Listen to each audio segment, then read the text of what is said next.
ঝড়ের রাতে বিদ্যুৎ চলে যাওয়ায় যখন আমি ভয়ে চিৎকার করছিলাম, শ্বশুরজি দৌড়ে এসে আমাকে জড়িয়ে ধরলেন এবং সেই অন্ধকারে কানে কানে এমন একটা গোপন চুক্তির কথা বললেন যা শুনে আমার পুরো শরীর অবশ হয়ে গেল। এই গল্পটি সম্পূর্ণ শুনলে আপনাদের পানি অটোমেটিক বের হয়ে যাবে, সো যত দ্রুত সম্ভব হাতের কাছে টিস্যু নিয়ে বসে পড়ো। বিছানার চাদর যেন নষ্ট না হয় সেটা সম্পূর্ণ খেয়াল রাখার অনুরোধ জানিয়ে গল্পটি এখন শুরু করব। তার আগে সর্বশেষ অনুরোধ, দয়া করে এমন পানি বের করার গল্প নিয়মিত শুনতে আমাদের চ্যানেলটি সকলে সাবস্ক্রাইব করুন। ধন্যবাদ। হ্যালো বন্ধুরা, আমার নাম মীরা সেনগুপ্তা। আমার বয়স ৪০ বছর। আমার স্বামীর নাম দেবাশিস সেনগুপ্তা, বয়স ৪৩ বছর। আমাদের ২ সন্তান, রিয়া আর শোভন। রিয়া ১৭ বছর বয়সী, কলেজে পড়ে।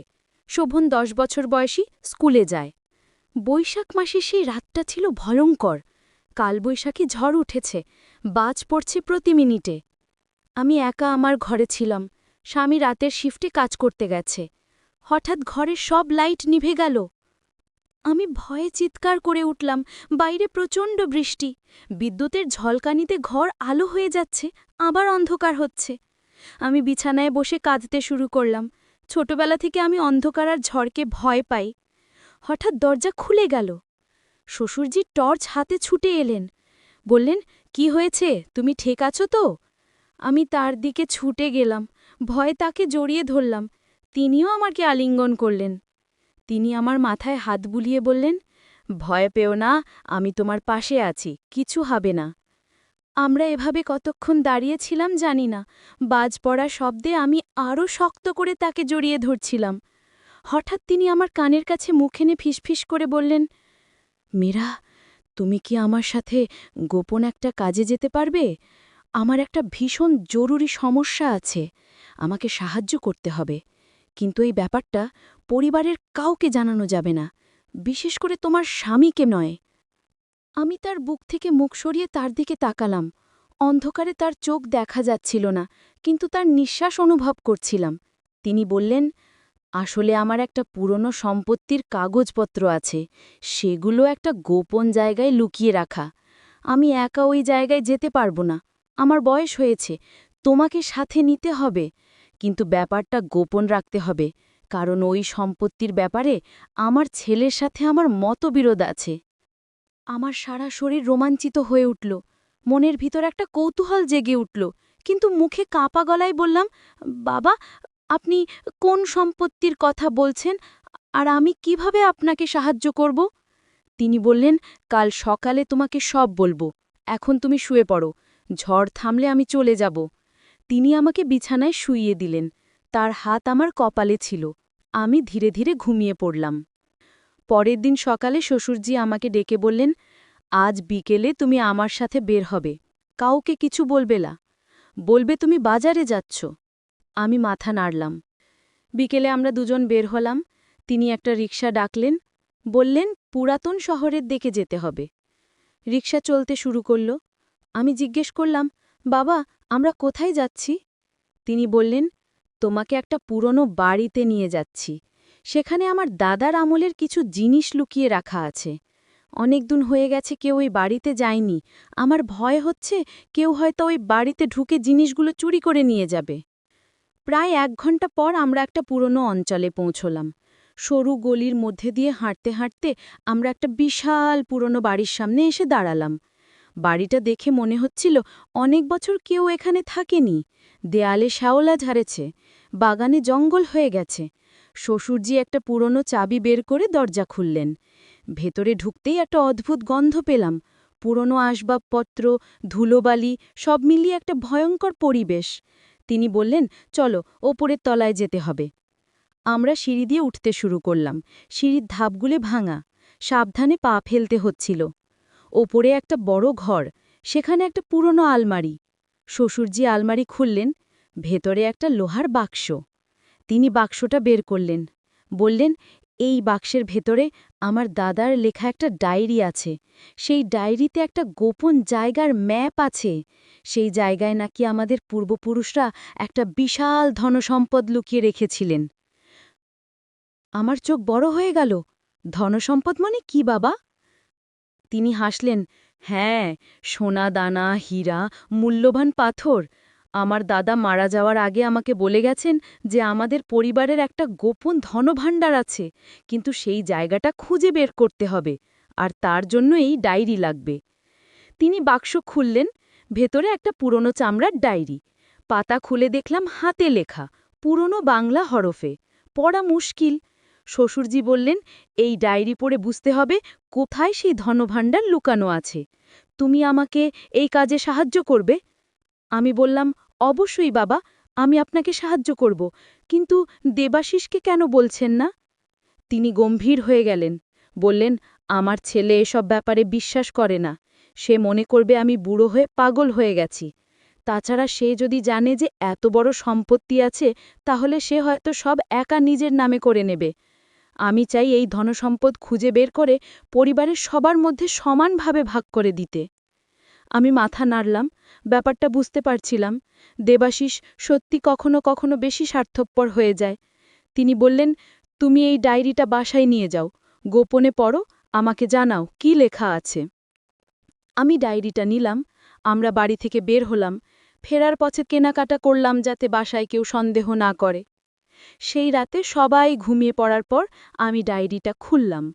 প্রথম পাতায় লেখা, যে এই ডায়েরি পড়বে সে আমাদের পরিবারের গোপন ইতিহাস জানতে পারবে। আমাদের পূর্বপুরুষরা ছিলেন জমিদার। তারা ব্রিটিশদের হাত থেকে অনেক সম্পদ লুকিয়ে রেখেছিলেন। সেই সম্পদের খোঁজ এই ডায়েরিতে আছে।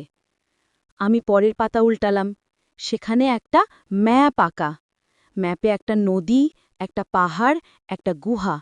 নিচে লেখা, পূর্ণিমার রাতে যখন চাঁদের আলো গুহার মুখে পড়বে তখন ভেতরে একটা গোপন দরজা দেখা যাবে। সেই দরজা খুললে ধনভাণ্ডার পাওয়া যাবে। আমার হৃৎস্পন্দন বেড়ে গেল। এ যেন কোনো সিনেমার গল্প, কিন্তু এটা বাস্তব। পরের দিন সকালে শ্বশুরজি আমাকে ডায়েরির কথা বললাম। তিনি খুব খুশি হলেন। বললেন, তাহলে আমাদের পরের পূর্ণিমার রাতে সেই জায়গায় যেতে হবে।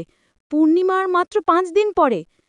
আমি বললাম, কিন্তু বাবা, সেই জায়গা তো অনেক দূরে, আমরা কিভাবে যাব, আর পরিবারকে কি বলবো? তিনি বললেন, আমি একটা পরিকল্পনা করেছি। আমরা বলবো যে আমরা একটা ধর্মীয় জায়গায় যাচ্ছি, মানত করতে, 2 দিনের জন্য বাইরে থাকব। তুমি কি রাজি? আমি একটু চিন্তা করলাম, তারপর বললাম, ঠিক আছে বাবা, আমি রাজি। কিন্তু আমাদের সাবধানে যেতে হবে, কারণ ওই জায়গাটা যদি সত্যিই বিপজ্জনক হয়। তিনি বললেন, চিন্তা করো না, আমি সব ব্যবস্থা করব। পরের কয়েকদিন আমি ডায়েরিটা আরও মনোযোগ দিয়ে পড়লাম। সেখানে লেখা ছিল যে সেই গুহাটা আসলে একটা পুরনো মন্দিরের নিচে। অনেক বছর আগে একটা ভূমিকম্পে মন্দিরটা ধসে গিয়ে গুহা ঢেকে গেছে, কিন্তু একটা গোপন পথ আছে যার মাধ্যমে ভেতরে ঢোকা যায়। ডায়েরিতে আরও লেখা ছিল যে সেই ধনভাণ্ডার পাহারা দেবার জন্য কিছু ফাঁদ আছে। যে ব্যক্তি সেখানে যাবে তাকে খুব সাবধানে যেতে হবে। ফাঁদগুলো হলো, প্রথমে একটা সরু সুড়ঙ্গ যেখানে পাথর পড়তে পারে, দ্বিতীয়ত একটা গভীর খাদ যার উপর দিয়ে একটা সরু সেতু, তৃতীয়ত একটা গোপন তালা যার সমাধান ডায়েরিতে লেখা আছে। পূর্ণিমা 2 দিন আগে শ্বশুরজি পরিবারকে বললেন, আমি আর মীরা একটা মন্দিরে যাব, আমার একটা মানত করতে হবে, 2 দিন লাগবে। দেবাশিস প্রথমে আপত্তি করল, কিন্তু আমি বললাম, তোমার বাবার স্বাস্থ্য ভালো না, আমি তার সাথে থাকব, চিন্তা করো না। রিয়া আর শোভন বলল, আম্মু, আমরাও যাব। কিন্তু আমি বললাম, না, তোমরা স্কুল মিস করতে পারবে না, আমরা শিগগিরই ফিরে আসব। শ্বশুরজি বললেন, এই হলো আমার গুরু। ইনি একজন তান্ত্রিক। আমি তার কাছে শিখেছি। আমি অবাক। বললাম, তান্ত্রিক? বৃদ্ধ লোক হাসলেন, বললেন, হ্যাঁ, আমি তন্ত্রসাধক। জগদীশ আমার শিষ্য। সে অনেক বছর আমার কাছে শিখেছে। এখন সে একটা বিশেষ কাজ করতে চায়। আমি শ্বশুরজির দিকে তাকালাম। বললাম, কি কাজ? শ্বশুরজি বললেন, মালবিকা, আমি তোমাকে সত্যি বলি, আমার কোনো হার্টের সমস্যা নেই। ডাক্তার কিছু বলেনি। এটা সব আমার পরিকল্পনা। আমি পিছনে সরে গেলাম। বললাম, মানে? আপনি মিথ্যে বলেছেন? তিনি বললেন, হ্যাঁ, কারণ আমার একটা বড় লক্ষ্য আছে। আমার গুরু আমাকে বলেছেন, এই বাড়িতে একটা গুপ্তধন লুকানো আছে, কিন্তু সেটা বের করতে হলে একটা বিশেষ পূজা করতে হবে, আর সেই পূজায় তোমার মতো একজন শুদ্ধ নারীর প্রয়োজন। আমি হাসতে লাগলাম। বললাম, গুপ্তধন? পূজা? আপনি আমাকে নিয়ে মজা করছেন? বৃদ্ধ লোক বললেন, না, এটা সত্যি। এই বাড়িতে ১০০ বছর আগে একজন জমিদার থাকতেন। তিনি তার সম্পদ মাটির নিচে লুকিয়ে রেখেছিলেন, কিন্তু সেটা বের করতে হলে একটা মন্ত্র পড়তে হবে, আর সেই মন্ত্র পড়তে হবে পূর্ণিমার রাতে। আজ পূর্ণিমা। আমি বললাম, আমি এসব বিশ্বাস করি না, আমাকে বাড়ি নিয়ে চলুন। শ্বশুরজি আমার হাত ধরলেন, বললেন, প্লিজ মালবিকা, শুধু একবার চেষ্টা করে দেখো। যদি কিছু না হয় আমি আর কখনো তোমাকে বিরক্ত করব না, কিন্তু যদি সত্যি গুপ্তধন পাই সব তোমাকে দেব। আমি ভাবলাম, এটা একটা পাগলামি, কিন্তু শ্বশুরজি এত অনুরোধ করছেন, একবার চেষ্টা করে দেখতে দোষ কি? আমি বললাম, ঠিক আছে, কিন্তু এটাই শেষবার। বৃদ্ধ লোক খুশি হলেন, বললেন, চলুন, বাগানে যেতে হবে। আমরা বাগানে গেলাম। সেখানে একটা পুরনো গাছের নিচে একটা বৃত্ত আঁকা ছিল। বৃদ্ধ লোক বললেন, এই বৃত্তের মধ্যে দাঁড়াতে হবে, তারপর আমি মন্ত্র পড়ব, তোমাকে চুপ থাকতে হবে। আমি বৃত্তের মধ্যে দাঁড়ালাম।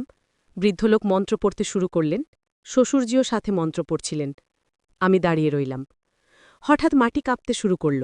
আমি ভয় পেয়ে গেলাম। বৃত্তের মধ্যে থেকে একটা ধোঁয়া বেরোল। তারপর মাটি ফেটে একটা সিন্দুক বের হল। আমি চোখ বিশ্বাস করতে পারছিলাম না।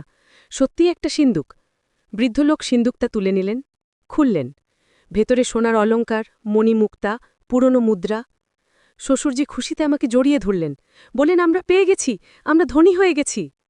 কিন্তু বৃদ্ধ লোক গম্ভীর হয়ে বললেন, এখনও শেষ হয়নি, এই সম্পদের একটা অভিশাপ আছে, যেইটা বের করবে তাকে একটা মূল্য দিতে হবে। আমি বললাম, কি মূল্য? বৃদ্ধ লোক বললেন, যে নারী এই পূজায় অংশ নিয়েছে তাকে ৭ দিন এই বাড়িতে থাকতে হবে। প্রতিদিন সন্ধ্যায় সেই গাছের নিচে ধ্যান করবে, না হলে এই সম্পদ আবার মাটির নিচে চলে যাবে। শ্বশুরজি বললেন, মালবিকা, তুমি রাজি আছো তো? আমি বললাম, কিন্তু আমার বাড়িতে সবে চিন্তা করবে, আমি হঠাৎ ৭ দিন গায়েব হয়ে গেলাম। শ্বশুরজি বললেন, আমি দেবব্রতকে বলবো তুমি তোমার বোনের বাড়ি গেছ, সে অসুস্থ। আমি ভাবলাম, এটা খুব অদ্ভুত, কিন্তু যা হয়েছে সেটা আরও অদ্ভুত। একটা সিন্দুক সত্যি মাটি থেকে বের হয়েছে, তাহলে বাকিটাও সত্যি হতে পারে। আমি বললাম, ঠিক আছে, আমি থাকব।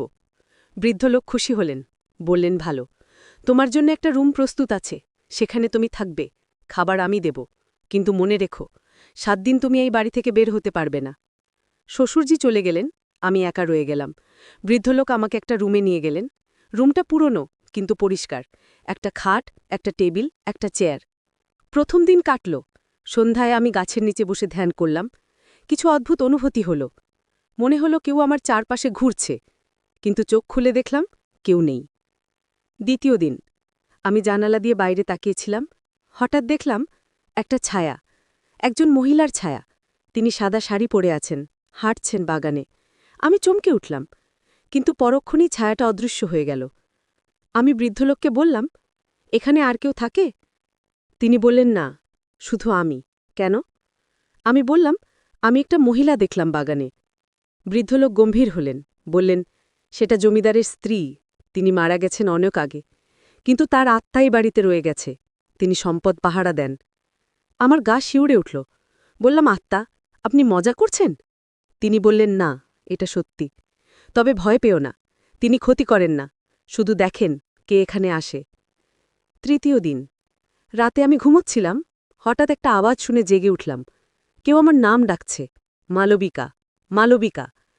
আমি উঠে বসলাম, চারদিকে তাকালাম, কেউ নেই, কিন্তু আওয়াজ আসছে। আমি বিছানা থেকে নেমে দরজার কাছে গেলাম, দরজা খুললাম, বাইরে অন্ধকার। হঠাৎ দেখলাম সেই সাদা শাড়ির মহিলা। তিনি দাঁড়িয়ে আছেন, তিনি আমার দিকে তাকিয়ে আছেন, তার মুখ দেখা যাচ্ছে না, কিন্তু তিনি ইশারা করছেন আমাকে অনুসরণ করতে। আমি ভয়ে কাঁপছিলাম, কিন্তু কেন জানি না আমি তাকে অনুসরণ করতে লাগলাম। তিনি বাগানে গেলেন, সেই গাছের কাছে, তারপর মাটিতে একটা জায়গা দেখালেন। আমি সেখানে তাকালাম, মাটিতে কিছু লেখা আছে, পুরনো বাংলায়। আমি পড়ার চেষ্টা করলাম। লেখা আছে, যেই সম্পদ নেবে সে যেন জমিদারের আত্মার শান্তির জন্য একটা মন্দির বানায়। আমি বুঝলাম, জমিদার চান তার স্মৃতির জন্য একটা মন্দির বানানো হোক। আমি মহিলার দিকে তাকালাম, তিনি মাথা নাড়লেন, তারপর অদৃশ্য হয়ে গেলেন। পরদিন সকালে আমি বৃদ্ধ লোককে সব বললাম।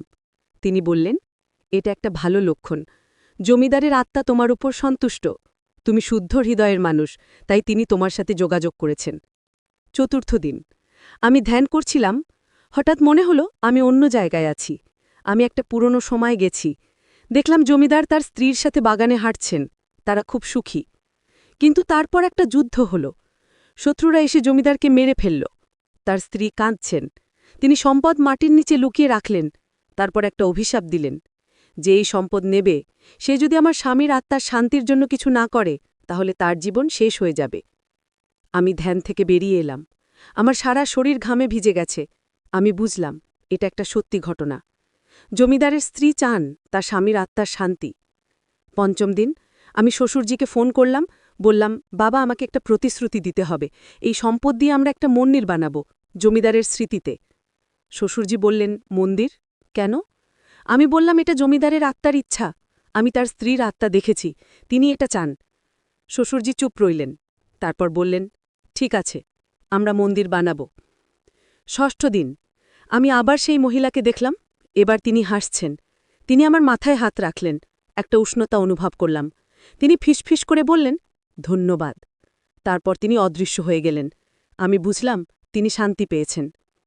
সপ্তম দিন আমার শেষ দিন। সন্ধ্যায় আমি শেষবারের মতো ধ্যান করলাম। এবার কোনো অদ্ভুত অনুভূতি হল না। সব শান্ত। আমি বুঝলাম সব শেষ হয়েছে। বৃদ্ধলোক আমাকে বললেন, তুমি তোমার কাজ সম্পূর্ণ করেছ, এখন তুমি যেতে পারো, সম্পদ তোমাদের।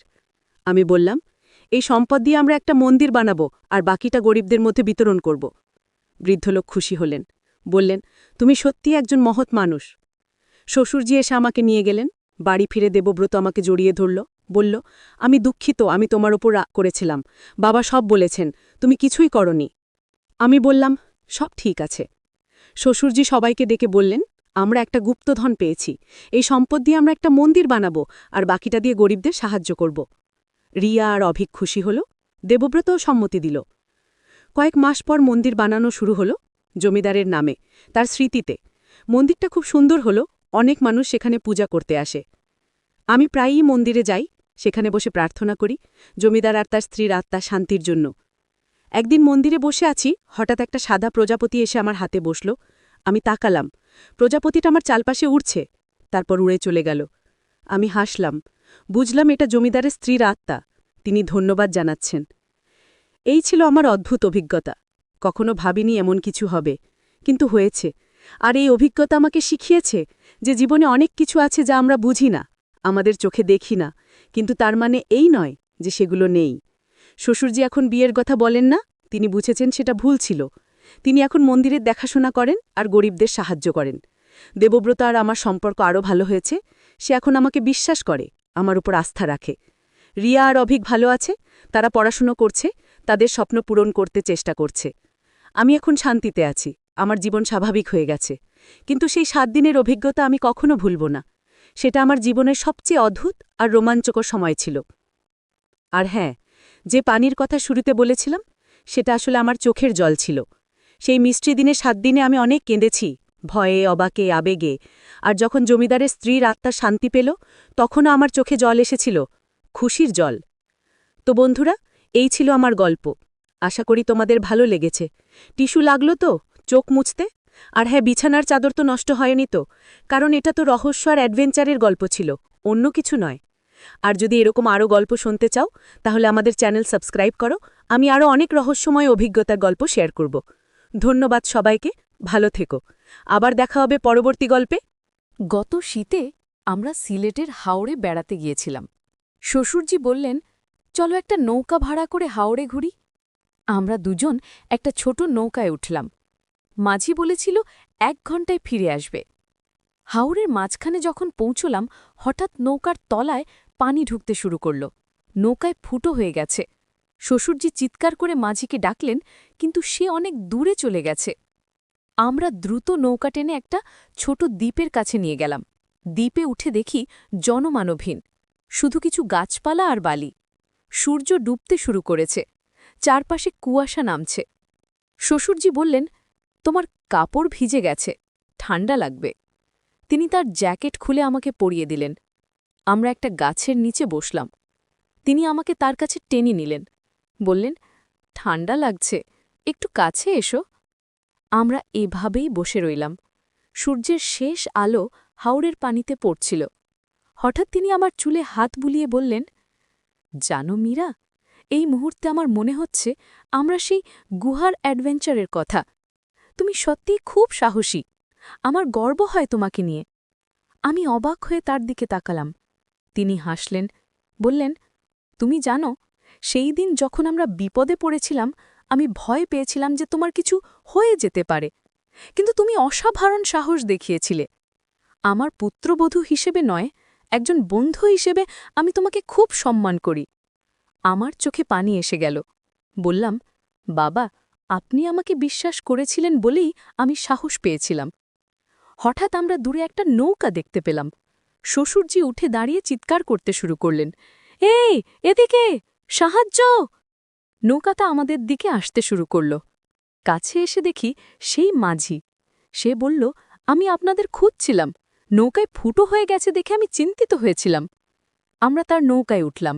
ফিরে যাওয়ার পথে শ্বশুরজি আমাকে বললেন, আজকের এই অভিজ্ঞতাও আমাদের শিখিয়ে দিল যে জীবনে যে কোনো সময়ে বিপদ আসতে পারে, কিন্তু সাহস আর বিশ্বাস থাকলে সব পরিস্থিতি সামলানো যায়। আমি মাথা নাড়লাম। সত্যি, এই দুটো অ্যাডভেঞ্চার আমার জীবনের সবচেয়ে রোমাঞ্চকর অভিজ্ঞতা, আর এর মাধ্যমে আমি শ্বশুরজির সাথে একটা বিশেষ বন্ধুত্বের সম্পর্ক তৈরি করতে পেরেছি। বাসায় ফিরে দেবাশিস জিজ্ঞেস করল, কি হয়েছিল? আমি হেসে বললাম, একটা ছোট দুর্ঘটনা, কিন্তু আমরা নিরাপদে ফিরে এসেছি। রিয়া আর শোভন দৌড়ে এসে আমাকে জড়িয়ে ধরল। রিয়া বলল, আম্মু, আমরা চিন্তিত হয়ে গিয়েছিলাম। আমি তাদের মাথায় হাত বুলিয়ে বললাম, চিন্তা করো না, আম্মু একদম ঠিক আছে।